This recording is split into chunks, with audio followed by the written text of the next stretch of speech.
자, 이번엔 더불어민주당으로 가겠습니다. 설훈 최고위원 연결합니다. 위원님 나와 계시죠? 네, 안녕하세요. 민주당 이설훈입니다. 네, 안녕하세요. 혹시 구속영장 발부 예상하셨습니까? 저는 뭐 원칙으로 따지면은 발부 안 될 거라 생각했는데 네. 발부돼서 대단히 유감스럽습니다. 어떤 점이 뭐, 이렇게 특히 유감스럽습니까?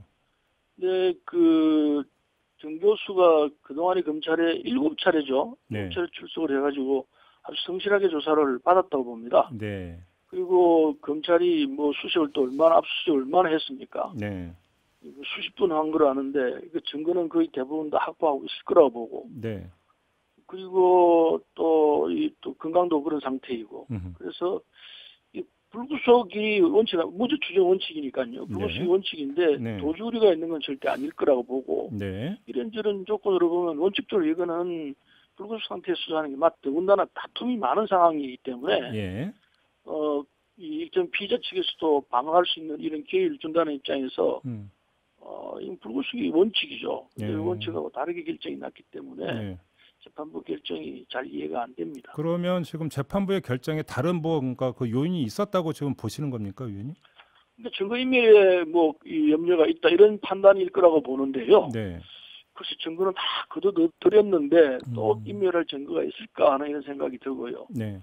이해하기 쉽지 않기 때문에 왜 그런 결정을 하는지 영장 판사한테 직접 듣기 전에는 잘 이해가 안 되는 부분이 있습니다. 지금 이제 영장을 발부한 사유로 크게 두 가지를 들고 있는데 하나가 지금 말씀하신 증거인멸의 가능성 이거를 들었고 또 한 가지가 범죄 혐의의 상당 부분이 소명이 됐다라는 또 판단을 내렸더라고요. 영장 전담 판사가. 이 점은 어떻게 받아들이세요? 소명이 됐다는 부분은 변호인 측의 얘기도 충분히 들었어야 할 거라고 보는데 네. 이건 굉장히 다툼이 많다고 보거든요. 국민의 절반 이상이 이 부분에 대해서 서로 다른 견해를 갖고 있는 사안이기 때문에 네. 이거는 원칙적으로 그냥 불구속 상태에서 재판을 하고 재판부에서 제대로 판단하도록 하고 네. 정 결정이 나면 구속할 수도 있겠죠. 그러나 이거는 영장 판사 입장에서는 불구속으로 해놓고 네. 그리고 재판하게 하는 게 공정한 거 아니었나 이렇게 생각합니다. 알겠습니다. 자, 그 일각에서는 그 구속영장 발부로 그간 논란이 됐던 검찰의 과잉 수사, 표적 수사 논란은 이제 불식될 수 있다 이렇게 이제 평가를 하는 언론들이 있던데요. 이런 평가는 어떻게 받아들이세요? 그렇게 평가할 소지는 있겠지만요. 네. 그러나 최종적인 판단은 재판 과정을 통해 가지고 결정 날 거라 생각합니다. 네, 물론 무죄가 나오면 네. 어떻게 할 겁니까? 예. 그래서 아직은 이건 판단하기는 이르고 네. 정식 재판을 해서 네. 그 과정을 지켜보고 국민들이 그리고 이 사법적 판결을 보고 판단하는 것이 옳을 거라고 생각합니다. 네, 뭐 구속영장 발부가 곧 유죄 판단인 건 아니다 이런 말씀이신 거고요. 저는 그렇게 봅니다. 유죄 판단하고 전혀 다를 수 있다고 봅니다. 알겠습니다. 자, 그리고 조금 전에 연결했던 조경태 자유한국당 최고위원은 조국 전 장관 본인에 대한 구속 수사 가능과 필요성도 있다라고 주장을 했는데 이 점은 어떻게 받아들이세요? 근데 구속됐으니까 지금 그런 주장도 할 수 있겠다고 봅니다만은 야당 입장에서야 지금까지 쭉 구속하라고 요구해 왔지 않습니까? 네. 근데 당연히 그런 주장을 할 테이지만은 네. 상당수 많은 국민들이 이건 구속하면 안 된다 이렇게 주장했던 부분이기 때문에 네. 저는 그쪽 견해에 동의하기 힘듭니다. 그래요. 조국 전 장관 본인의 경우를 여쭤본 겁니다, 위원님. 조국 전 장관은 전혀 다른 상황이죠. 네. 그래서 부인이 지금 상황에 연계돼서 구속을 했다 한다면은 네. 그건 다툼의 여지가 있겠지만은 예. 조국 장관이 여기에 관련이 있다. 저는 그렇게는 전혀 생각지 않습니다. 그래요? 수사는 하겠지만요. 네. 수사해보면 결과는 나올 거라 봅니다만은 이건 조국 장관까지 유죄 판정을 해서 다 했다 이렇게 된다면은 정말 국민적 저항이 있을 수밖에 없을 거라고 봅니다. 국민적 저항이 있을 거라고 보세요. 어떤 저는 점에서요? 그렇게 봅니다. 어떤 우리가 점에서요? 알고 있는 내용으로는 예. 조국 장관이 이 상황에서는 부인하고 또는 따님하고 관계에서 예. 상황을 몰랐다고 보고 있고 네. 따라서 아무 죄가 없는 사람을 갖다 붙이겠다 든다면은 예. 그건 안 될 일이라고 생각합니다. 그런데 지금 만약에 지금 그 위원님께서 주장하시는 바대로 조국 전 장관에 대해서는 별로 혐의가 드러나지도 않을 것이고 사법 처리가 힘들 거라고 전제를 한다면 네. 애당적으로는 검찰이 수사에 착수했던 어떤 그 수사의 정당성 자체도 그러니까 그 부정되는 것 아닙니까? 그렇게 되면? 그건 별개일 수 있죠. 그래요. 조국 장관과 조국 장관의 부인과는 예. 다른 다른 부분이기 때문에 예. 조국 장관 부인을 놓고 수사를 할 수 있고 했고 예. 또 법원에서 영장을 냈습니다. 예. 그렇다 하더라도 예. 조국 장관이 연루돼서 결정적으로 다 했다 이렇게 보기에는 힘들죠. 왜냐하면은 이 따님 문제와 그리고 그 집안의 재산 문제였는데 네. 물론 상의할 수도 있을 수도 있다고 추측할 수 있겠죠. 네네. 그러나 조국 장관이 그동안에 쭉 해왔던 내용들로 보면은 그건 뭐 연관이 있다고 보기는 참으로 어려울 거라고 봅니다. 제가 이 질문을 드린 취지는 뭐냐면, 그러니까 한쪽에서 이렇게 이야기를 하잖아요. 그러니까 검찰이 그러니까 수사에 착수했던 것은 조국 전 장관의 인사청문 국면에서 조국 전 장관을 타깃으로 한 의혹 제기가 있었기 때문이니까 수사에 그러니까 결국은 타깃은 조국 전 장관이었던 것 아니냐. 여기서부터 출발을 하는 논리거든요. 그래서 여쭤본 겁니다. 맞죠. 시작은 그렇습니다. 이건 네. 뭐 상식적으로 네. 조국 장관 부인이나 딸이나 이건 이 곁가지이고 네. 본질적인 부분은 조국 장관을 타겟으로 해서 이를테면은 이 검찰 개혁을 못하게 하겠다라는 이런 이 큰 프레임을 짜고 있었기 때문에 네. 그 타겟으로 보면은 그러나 조국 장관을 이제 걸어야죠. 그러나 아무리 그런 이 프레임을 짜고 있다 하더라도 네. 조국 장관이 이 상황에서 이 그동안에 누누이 해왔던 걸 보면은 이건 서로 백보양보해서 부인이 무슨 유죄일 거라고 생각한다 하더라도 네네. 조국 장관은 이 상황에서 몰랐을 것이다라는 게 일반적 견해라고 보고 있습니다. 알겠습니다. 자, 수사와 관련해서 이 정도 질문으로 그러니까 마무리하도록 하겠고요. 지금 그 일부 언론은 어떤 보도를 하고 있냐면 그 더불어민주당 당내 일각에서 대통령과 어떤 당 지도부가 너무 조국 구하기에 그 올인했던 것 아니냐라고 하는 불만이 부글부글 끓고 있는데 말만 못하고 있다. 이런 식의 보도를 내놓은 바가 있습니다. 실제가 어떻습니까? 부글부글 끓는지 어쩐지는 잘 모르겠습니다만 적어도 최고회의 내에서 약간의 다른 견해를 갖고 있는 사람이 있습니다. 그러나 그걸 부글부글 끓는다고 표현하는 게 맞는지 모르겠습니다만은 네. 적어도 우리 이 민주당 내에서는 네. 의견들을 주고받고 그리고 뭐 하실 말씀은 다 할 수 있는 상황입니다. 네. 그런 조건에서 부글부글 끓고 있다는 표현은 과장된 표현이 틀림없습니다. 틀림없다. 아무튼 정경심 교수가 구속 수감이 됐습니다. 이것이 어떤 사법적인 측면 말고 정치적인 측면에 한정이 돼가지고요. 더불어민주당에 부담이 안 되겠습니까?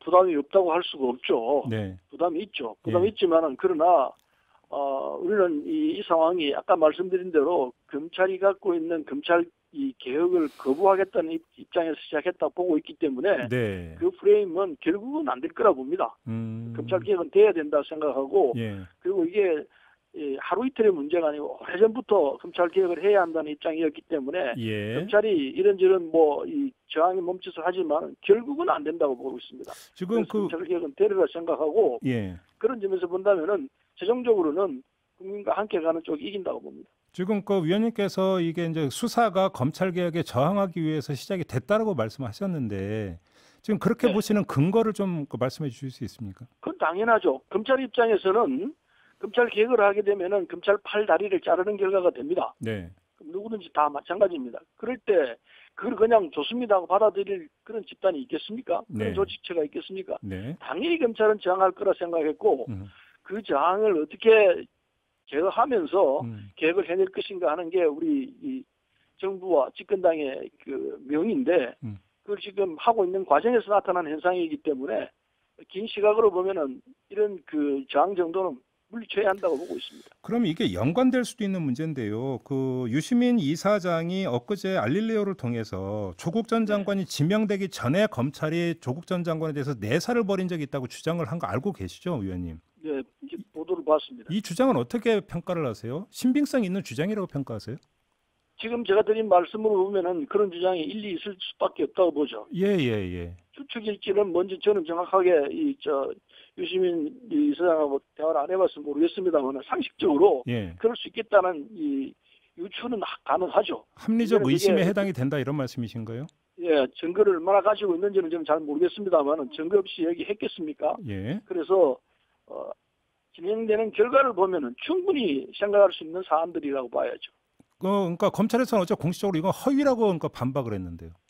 검찰에서 허위라고 얘기했는지 모르겠습니다만은 유시민 이사장이 아마 어떤 근거를 가지고 얘기했지 않겠나는 생각을 하고 있습니다. 그래요? 네네, 알겠습니다. 그럼 이제 검찰 개혁과 관련해서 이제 초점은 공수처법 그러니까 처리 문제인데요. 현실적으로 이게 먼저 처리하는 건 어렵다고 보십니까?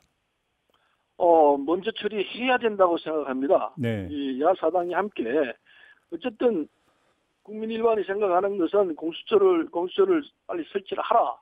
이게 다수일 거라 생각하거든요. 네. 그래서 야사당이 자유한국당을 제외한 야사당이 공수처 설치에 반대하는 건 아닙니다. 예. 찬성을 하는데 그런데 공수처만 하고 선거법에 대해서는 그냥 내몰라라 할 거 아니냐 이런 그렇죠. 일종의 의심 때문에 이런 나머지 야당들이 공수처부터 하는 건 반대다 이런 생각인데 네. 설득을 해서 네. 국민이 지금 빨리 이게 공수처를 하라는 입장이고 그리고 선거법은 한 달 뒤에 또 부의할 수 있습니다. 본회의에. 네. 이달 27일이면은 내일 모레면은 이게 이제 본회의에 부의할 수 있도록 되어 있습니다. 네. 공수처법은요. 그런데 선거법은 한 달 뒤에는 11월 27일인가 이렇게 부의하도록 되어 있습니다. 네. 그래서 한 달 시차가 있기 때문에 먼저 공수처부터 시작을 하고 그리고 선거법을 해야 한다고 생각하고 선거법은 지금 표심과 의석수가 맞지가 않습니다. 네. 그래서 야당들이 자유한국당을 제외한 야당들의 주장이 맞고 그래서 분여법 비례대표 등으로 해서 전국 표심을 하도록 한 지금 법이 저는 옳다고 생각합니다. 그럼 위원님 하자고 하는 법이 선거법이 그래서 나머지 야당하고 상의를 해서 공수처법도 먼저 처리를 하고 그 다음에 선거법을 처리하는 이런 절차를 진행하는 것이 옳을 거라 생각하고 서로 상의를 해야 한다고 봅니다. 그런데 서로 상의를 하고 설득을 하는 게 말 갖고는 안 된다는 게 지금 사실은 다른 야당의 어떤 기본 입장 아닙니까? 그러면 예를 들어서 비유적으로 다른 야당에게 확약서라도 그러니까 써줄 용의가 있다 이렇게 말씀하실 수 있나요?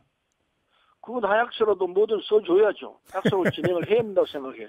그러니까 정치적 담보를 어떻게 걸 것이냐. 다른 야당은 이렇게 이야기할 수 있기 때문에 드리는 질문인데요. 담보를 걸으려면 걸 수도 있어야 한다고 생각하죠. 그 담보가 뭘까요? 그러면? 경우에는 야사당이 어떤 형식이든 간에 공수처법을 통과시키는데 합의할 수 있도록 어떤 조건들을 만들어야 한다 생각합니다. 예. 그러면 일각에서는 그리고 지금 그러니까 의원 정수를 현실적으로 늘려야 된다라는 이야기도 나오는데 그건 어떻게 받아들이세요? 그건 지금 우리가 결정하기엔 참 쉽지 않습니다. 그야말로 여야가 그리고 국민의 정서와 국민의 의견을 살펴가면서 결정할 문제이지 어느 누가 의석수를 늘리자 이 부분은 쉽게 동의할 수 있는 문제는 아닐 거라고 봅니다. 알겠습니다. 다만 확실히 처리한다라는 어떤 확약과 정책 담보는 필요하다 이런 말씀으로 이해를 해도 되는 그렇습니다. 거죠? 예. 알겠습니다. 자, 말씀 여기까지 듣겠습니다. 고맙습니다. 네, 감사합니다. 네, 지금까지 설훈 더불어민주당 최고위원과 함께했습니다. 이슈의 핵심을 꿰뚫는 예리한 시선, 믿고 듣는 진품 시사, 김종배 시선 집중.